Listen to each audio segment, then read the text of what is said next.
Welcome to பண்ற study. நான் கார்த்திக் ராமச்சந்திரன் பேசுகிறேங்க. இன்னைக்கு இன்ஜினியர்ஸ்க்கு ஒரு நல்ல பல்க் ரெக்ரூட்மெண்ட் வந்திருக்கு. சரிங்களா? இப்போ நீங்கள் பார்த்தீங்கன்னா municipal corporation and water supply department சொல்லிட்டு அரௌண்ட் 2000 வேக்கன்சிஸ் வந்துருக்குதுங்க. இது சமீப காலத்தில், அதாவது கிட்டத்தட்ட ஒரு 10 இயர்ஸில் வந்த இன்ஜினியர்ஸ்க்காக வந்த பெரிய ரெக்ரூட்மெண்ட் அப்படின்னு சொல்லலாம். சரிங்களா? Pattern similar to TNPSC engineering service exam தான். சரிங்களா? இப்போ தான் டிஎன்பிஎஸ்சி இன்ஜினியரிங் சர்வீஸ் எக்ஸாம் முடிஞ்சது. ஒரு மாதம் கூட கரெக்டாக முடியல. சரி, போன 6ஆம் தேதி தான், ஜனவரி 6ஆம் தேதி தான் முடிஞ்சது. இப்போ அதே இது ரிப்பீட்டேஷன். சரிங்களா? இப்போ பார்த்தீங்கன்னா ஒன்றும் அவங்க சொல்லலை. காலையில் வந்து டிகிரி ஸ்டாண்டர்ட் பேப்பர், ஒருவேளை நீங்கள் சிவில் இன்ஜினியர்னால் சிவில் இன்ஜினியரிங் இருக்கும். சரியா? எலக்ட்ரிக்கல் இருக்க போது மதியம் வந்து தமிழ் எலிஜிபிலிட்டி டெஸ்ட்டு, அதாவது நீங்கள் குரூப் 4க்கு ப்ரிப்பேர் பண்ணுற மாதிரி கிடையாது. அதனால தான் நம்ம டிஎன்பிஎஸ்சி கம்பேரிஷன் கொடுக்குறப்ப கூட இந்த பொது தமிழில் 2 பகுதியாக நம்ம கொடுத்துருப்போம். அதாவது வந்து eligibility paper, compulsory scoring paper அப்படின்னு சொல்லிட்டு. சரிங்களா? அது நீங்கள் பாருங்கள். அதே மாதிரி பார்ட் பி வந்து general studies, equivalent to group TNPSC தான். சரிங்களா? சயின்ஸ், ஹிஸ்ட்ரி, ஜியாகிரஃபி அது மாதிரி தான் இருக்க போகுது, ப்ளஸ் ஆப்டிடியூட்.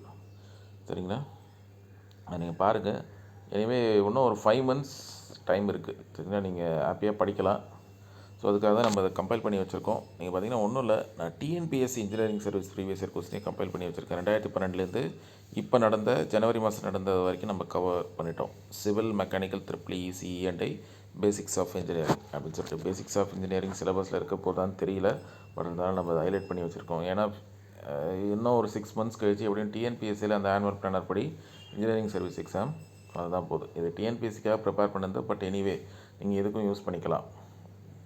அடுத்தது இந்த பொது தமிழ் நான் சொன்னேன் இல்லையா, இந்த 7000 கொஸ்டினும் தமிழ் எலிஜிபிலிட்டி பேப்பரில் வராது. இது எல்லாமே என்னது 2ஆக பிரியும். ஒன்று தமிழ் எலிஜிபிலிட்டி, இன்னொன்று ஸ்கோரிங் பேப்பர் அப்படின்னு சொல்லிட்டு. நீங்கள் தமிழ் எலிஜிபிலிட்டி பேப்பர் மட்டும் ஜஸ்ட் கிளான்ஸ் பார்த்துட்டு போங்க போதும். ஏன்னா என்ன அகரவரிசைப்படினா எப்படி இது அப்படின்னு சொல்லிட்டு பார்த்துக்குங்க. அடுத்தது general studies previous year question, history, geography, INM, polity, economy, science, unit நீங்கள் பார்த்துட்டு போனாலே போதும். சரிங்களா? கடைசியாக ஆப்டிடியூட் என்ன இன்னும் கன்ஃபார்மாக சிலபஸ் தெரியல, பட் இருந்தாலும் ஆப்டிடியூட் இருக்க வாய்ப்பு இருக்குது. பட் இருந்தாலும் டிஎன்பிஎஸ்சிக்கு நம்ம படிக்கிறதே நம்ம படிச்சுக்கலாம். சரியா? சிமிலர் டிஎன்பிஎஸ்சிக்கு நீங்கள் இப்போ ஜனவரி மாதம் எப்படி ப்ரிப்பேர் பண்ணிங்களோ அதே இதை நீங்கள் அட்டாக் பண்ணுங்கள். You can easily clear the exam and get posting. சரிங்களா? விட்டுறாதீங்க. ஏன்னா ரொம்ப நல்ல வேக்கன்சி இது. சரிங்களா? We will meet in next class. Thank you.